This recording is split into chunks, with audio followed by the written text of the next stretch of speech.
Welcome to the Candidates Forum for Uncontested Candidates, which is sponsored by the Amherst League of Women Voters in partnership with Amherst Media. My name is Nancy Eddy. I'm a member of the Amherst League, and I will be moderating this forum. The mission of the League of Women Voters is to encourage citizen participation in government and to influence policy through education and advocacy. And we welcome all of you to join us. We have traditionally presented forums for candidates for public office, and even though we have races this year which are not contested, we did not want to leave anyone out. The number of candidates is equal to the number of seats available for 3 of the council districts and for the Library Board of Trustees. We've asked those candidates to come before you. This will give them a chance to introduce themselves and for you to hear why they're running for office. This meeting is being recorded and will be available at a later date on Amherst Media's YouTube channel. Please check their website for details. Election Day is November 2nd. Early in-person voting will be available during business hours from Monday through Friday of the preceding week, with evening hours on Thursday.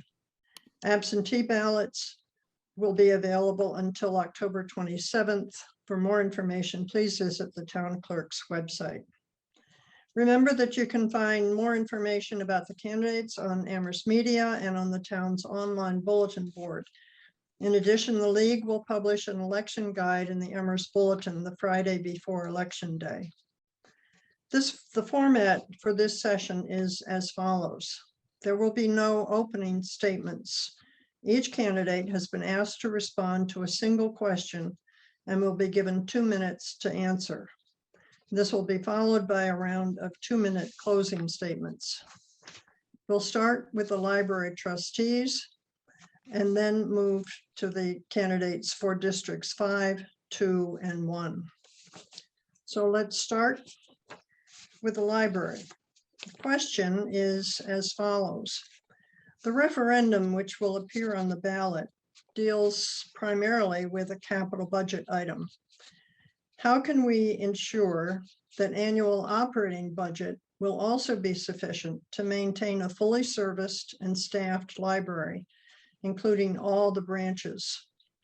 Currently, 77% of the operating budget comes from town taxes, and the remaining 23% from state aid to libraries, the library's own endowment fund, and local fundraising and gifts. We'll start with Farah Amin. Your answer to the question. Good afternoon. Thank you, Nancy, for moderating.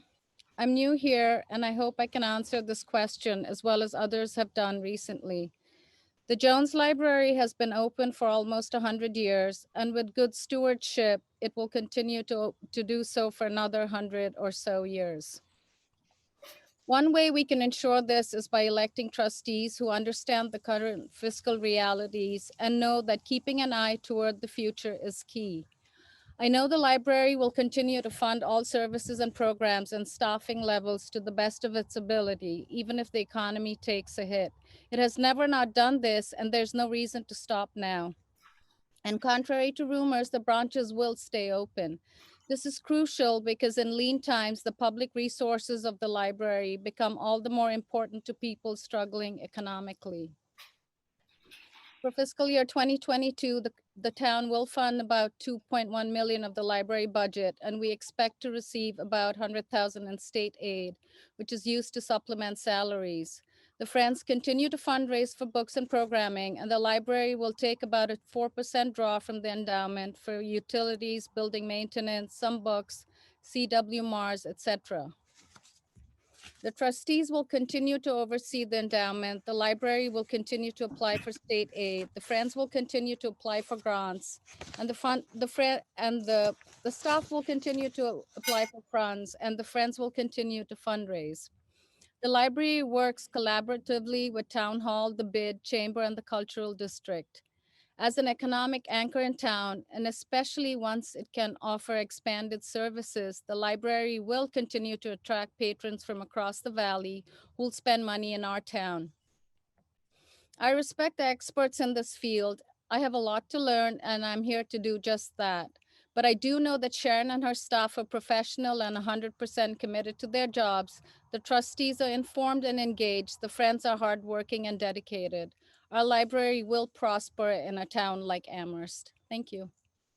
Thank you, Farah. Lee Edwards? The annual budget of the Jones Library and its branches relies on support from many sources other than the town of Amherst. This non-municipal support pays a portion of staff salaries and benefits and provides significantly for materials and programming activities. Because the need for this support will continue, the library will continue to cultivate its sources, governmental grants, state aid, and donations from a variety of individuals and foundations. The library will also continue to manage its endowment, currently valued at a little over $10 million, as prudently as possible in order to increase the amount of endowment funds available to the library each year. In addition, if and as the library's physical infrastructure becomes more efficient, funds currently devoted to managing the building will become available for other uses. The most fluid source of annual operating income, however, comes each year from individual donations. Over the past few years, the library has created a new and more robust fundraising structure overseen by the Friends in cooperation with the library's trustees. This new structure has substantially increased annual contributions from $80,000 3 years ago to over $150,000 in the year ending June 30th, 2020. Even in the challenging circumstances posed by the pandemic, with the building closed to the public and the absence of the Sammys for a second year, the library has sponsored a variety of new activities and cultivated a pool of new supporters. Friends with a small f have become capital F Friends. This year's annual fundraising goal is $175,000. The goal over the subsequent 2 years will be able to reach a reliable $200,000 in annual operating support from the local Amherst community. I believe that given the proper circumstances, this goal is quite attainable. Thank you. Thank you, Lee. Tammy Ely? It's worth noting that the town contribution, while 77% the budget, pays for full-time staff and fringe benefits and the rental of the Munson Library, which is $600.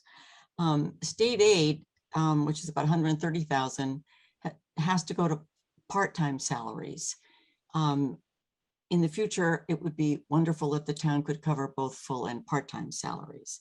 The endowment covers the non-personnel operating expenses. And there is some flexibility there for the director and the facilities director to move money around as needed. And so there is flexibility, and the other two there isn't. And as Lee pointed out, it's the fundraising of the Friends that basically pays for the majority of the materials, collections, and programming. Even there, sometimes there needs to be flexibility. I think that going forward, keeping the endowment strong, and I give credit to our treasurer and head of our investment committee for working really hard on that, and we've done very well. We take a modest 4% out, which is what nonprofits usually do to keep the fund strong. The fundraising has increased, as Lee said, doubled in the last 3 years, and that's really contributed to being able to purchase more materials and more programming. And I think that as that fundraising system works even better, we should have a stronger fundraising. As far as staffing for the new addition, we would only need 1 additional staff member custodian. And so I think that that's reasonable, given that staff will be released and with the automated materials return, and they'll be able to do more public service. So I feel confident in the future of operating expenses and being able to fund the library. Thank you. Thank you, Tammy. Austin Sarrett? Nancy, first of all, thank you to the League. The League is one of Amherst's most important civic pillars, and I'm grateful for the effort and grateful for the opportunity. The question you were asked was, how can we ensure that the annual operating budget will be sufficient going forward, regardless of the outcome of the referendum? The first thing to understand is that there is no opposition between funding the expansion and renovation plan for the Jones Library and the maintenance of adequate annual budgets. There is no opposition. Second, the answer to the lead's question depends really on five groups. First, our ability to maintain an adequate annual budget depends upon the town. So it's important to ask town council candidates what their view is about funding the library. Second, our budget depends upon the generosity of people in town through the work of the Friends. And we're grateful to people in town who have, both in the annual fund and in the emerging capital campaign, stepped up year in and year out generously to make sure that the library was funded adequately. The third group, the state. So be sure to ask your state representative candidate, your state senator candidate, and when the time comes, our gubernatorial candidates, what their views are of public libraries. Do they support adequate funding for our public libraries? Next is the stock market, over which we have very little control. And finally is the careful stewardship of the trustees, a commitment that I am fully dedicated to making, ensuring careful stewardship of our resources. Thanks very much. Thank you, Austin. We're now going to move to 2-minute closing statements from each of the candidates for the library trustee. Unfortunately, 2 of the candidates were unable to be with us, but they have submitted statements. So I will read those first and then move to the 4 candidates who are here. The first is from Alex Lefebvre, who says, "Thank you for reaching out to me. In the almost 5 years I have served on the board, I have listened to, watched, and learned from community members, library staff, and other library professionals to continually educate myself about the current state of libraries and how best to expand our reach and effectiveness in helping to generate socioeconomic mobility and justice in our community. My volunteer work at Crocker Farm Elementary, the Amherst School Survival Center, as a language partner at the Jones, and as a circle of care leader for a refugee family that resettled in Amherst, have served to deepen my connection with the community, and provided opportunities for better understanding the obstacles placed in front of so many. The proposed renovation and expansion is an important part of helping to address the shortfalls and gaps in our library spaces and resources, and to providing access to services so we are not leaving behind our fellow community members who are most in need. The town of Amherst will need to spend between $14.8 million and $16.8 million on the Jones over the next several years. How we choose to spend that money is what will be determined in this vote. The library staff and trustees believe the money should be spent toward a building that better serves our community rather than simply fixing a building that can no longer fulfill its mission. If we vote yes, the next phase will be design development, a 6-month process where the library design will be finalized. The community will be engaged throughout the process to determine if any needs or priorities have changed since the initial application in 2016, and to finalize the design of both the interior and exterior of the building. The trustees believe that an investment in the Jones is so critical to its mission that we applied for and received a $13.9 million state grant, and then committed in writing to fund $6.6 million so that the cost of Amherst residents would not exceed $15.8 million. I will paraphrase our last paragraph because we've run out of time. When we neglect social infrastructure, we grow more isolated with fewer opportunities for socializing, especially with others who may not look or think the way we do. When we invest in social infrastructure such as parks, schools, and libraries, everyone benefits. I hope you will join me in voting yes for the library. That is the statement from Alex Lefebvre, current member of the trustees and running for re-election. Robert Pam, who is a current trustee who is running for re-election, sent in the following statement. And he told us it might be a little long, so I may have to cut it short. I'm sorry that a prior commitment prevented me from participating in person. The town contribution to our operating budget is largely restricted to covering our staff salaries and benefits. The library receives the same annual percentage change as the schools and direct town employees. I don't anticipate that changing. State aid has risen recently, but it's driven by a statewide annual formula. The endowment has also grown recently from gifts and investment gains, and we hope it will continue to do so. But we can sustain a loss or project-related withdrawal without reducing services. Annual donations from our neighbors are the last piece, and we and the Friends of the Jones Library have worked hard and successfully to increase this.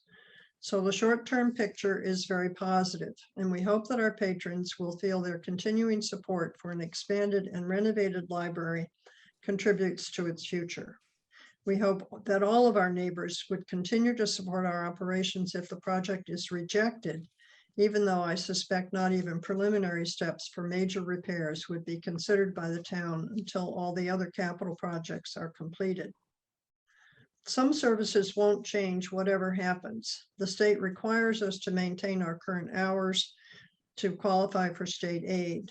The town owns our branch buildings and are mandated, I believe by deed, to use them as libraries. The North Amherst Library is being expanded. These won't change. I'll go to his last paragraph. So what will we get from this? The upgrades to the building heating and electrical systems and the building envelope are needed now and will be a first step toward our zero net energy future. The spaces used by staff and patrons will be healthy, accessible, safe, comfortable, and attractive. Pretty important for a service aiming to appeal to every part of Amherst. The cultural role of the library, our archives displaying the Civil War memorials, the Jones Historic Building itself, the art and music programs will be preserved and visible in ways not possible now. This is well worth doing. That's the paragraph submitted by Bob Pam, a candidate for re-election. We'll now move to the 2-minute closing statements for the remaining trustees. Austin, you go first. When I first thought about serving on the Jones Library Board of Trustees, I was moved by a spirit of gratitude. I was grateful for the work that prior trustees had done, that our staff does, that our library director did, to make the Jones Library and the Amherst Public Library system a vibrant part of the town. I was moved by a spirit of love for the town and love for the library. My service on the Jones Library Board of Trustees has only deepened that sense of love. Serving on the Jones Library Board of Trustees has reminded me of some following facts about libraries. Libraries are places of remembrance. They're places which preserve our history and help us keep that history alive.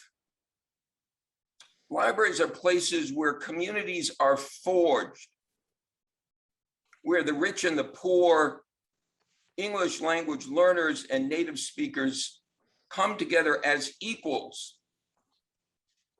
Libraries are places that point us towards our future, where children learn to read, where families come to be enriched, where new citizens are made.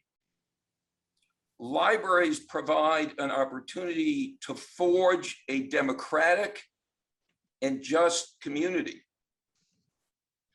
I'm running for re-election out of a sense of love and gratitude, with the desire to preserve our past, enrich our community, and point us towards a more vibrant future. And I ask for your support on November 2nd. Thank you, Austin. Tammy Ely. I am a librarian. I've worked in university and community college libraries. When I retired, I decided to run for the board to give back. I had worked with staff from the Jones Library on CW Mars. I understand how libraries operate. I understand the challenges in providing services, collections, and programs. The Jones Library is the center of learning for people regardless of age, income, native language, etc. And we need to preserve this not as a memorial to the past, but for the future. When I moved here 40 years ago, this was a very different town than it is now. And libraries need to change with their communities and need to look forward while respecting the past, but moving forward. I think we have a stark choice here to spend $15.8 million along with a state grant, private fundraising, a grant for special collections to provide a library for the future that is open and flexible. Something that's needed with new technologies coming down the pike. I learned this running a library for 36 years. I'm going from two correcting typewriters to 60 computers.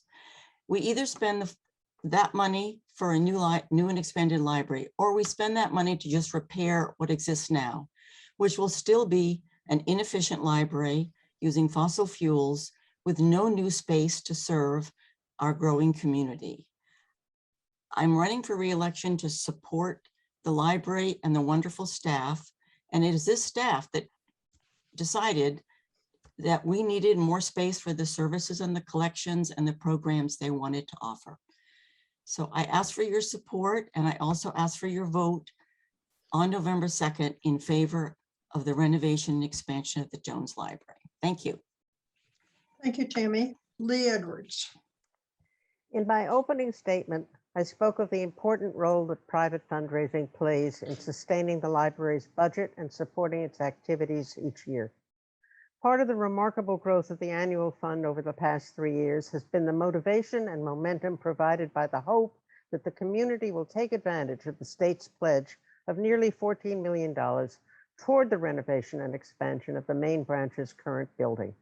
Each of us who's a candidate for library trustee this year supports this project because collectively we see in a renovated and expanded building the chance for the community to have a library that will truly serve the entire community in a facility that will be accessible, sustainable, environmentally responsible, and aesthetically appropriate. Energized by this exciting opportunity, many new donors have made contributions to the annual fund. And as I said, donations to this fund have increased substantially during the past 3 years. In addition, members of the community have already promised more than $1.2 million, a remarkable sum, toward a capital campaign with a $6+ million fundraising goal that the trustees have pledged to raise toward the total cost of the renovation and expansion project. The annual fund campaign and the capital campaign work synchronously and in a complementary fashion, with success on one side motivating reciprocal momentum on the other. To maintain the library's vibrancy on a daily and annual basis, we need to keep this momentum going by moving forward with a responsible, necessary renovation and expansion of the town's iconic library. Thank you very much. I ask for your vote, and also I ask you to vote yes for the library. Thank you. Thank you, Lee. Farah Amin. I'm Bangladeshi American, and even though I've been in the US 30 years, I'm often used to feeling like an outsider in many situations and places. It doesn't bother me as much anymore. But this is also why I strongly believe in community and uplifting one another, especially those represented. This is one of the many reasons why I support the library renovation and expansion plan, because it will benefit our whole community and is most crucial for the diverse and less represented populations in town. Single parent, single and/or low-income families who rent and don't have additional resources for books or computers teens who don't have extra cash to hang out at coffee shops and restaurants, immigrants who are relieved to find their communities so far from home in a safe space. As a brown immigrant woman, I believe the Jones must and does serve the diverse families, especially the under-resourced, because doing so is critical to our democratic process. What many of you may not realize is that for some immigrant families, finding a welcoming space like the Jones when you're homesick in a foreign country can make all the difference. To that end, and to boost the library's community outreach efforts, I've also proposed holding multilingual conversation circles at the library so families can pass down their native language to their kids and share it with the larger community. Sorry. I'm asking you to please ignore the voices calling this a vanity project, saying it will not serve the BIPOC and marginalized communities. These are exactly the communities the expanded, renovated Jones will be better equipped to serve. I wouldn't be sitting here today if I didn't believe this to be the truth.